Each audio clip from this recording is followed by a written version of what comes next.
Dia nah pertanyaan titipan talor dari jamaah dua bodoh. Assalamualaikum Abia.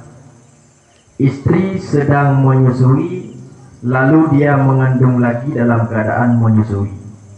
Bagaimana hukum istri tersebut menggugurkan anak yang sedang dikandungnya? Sebab ditakutkan anak yang sedang disusuinya mengalami sakit parah. Tentang masalah menggugurkan anak, di dalam kitab Ihya juga pernah disebutkan oleh pendapat Imam Al-Ghazali.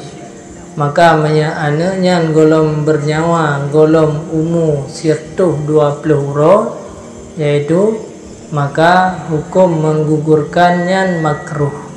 Pimia katruh wate sirtuh 20 pet uro, sirtuh 20 uro, jadi sama dengan menggugurkannya hukumnya haram. Tapi yang begasit ada hanatruhnya pi yang menyatakan haram, tapi itu pendapat yang kuat hukumnya makruh. Jadi baik natruh me boleh menggugurkan baik truh sirtuh 20 uro, artinya sebelum dituyukan ruh.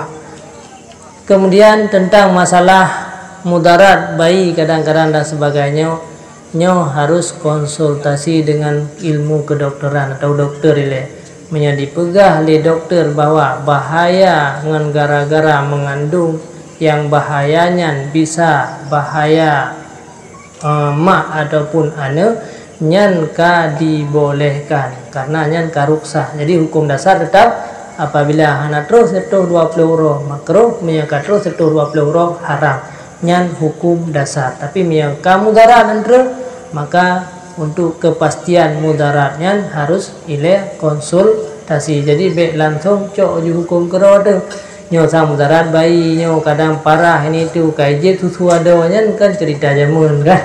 Nah, jadi harus konsultasi ile dengan ilmu medisnya baru cok kesimpulan. Jadi hukum dasar dalam agama medis boleh menggugurkan selama anak getiup roh 120 hari.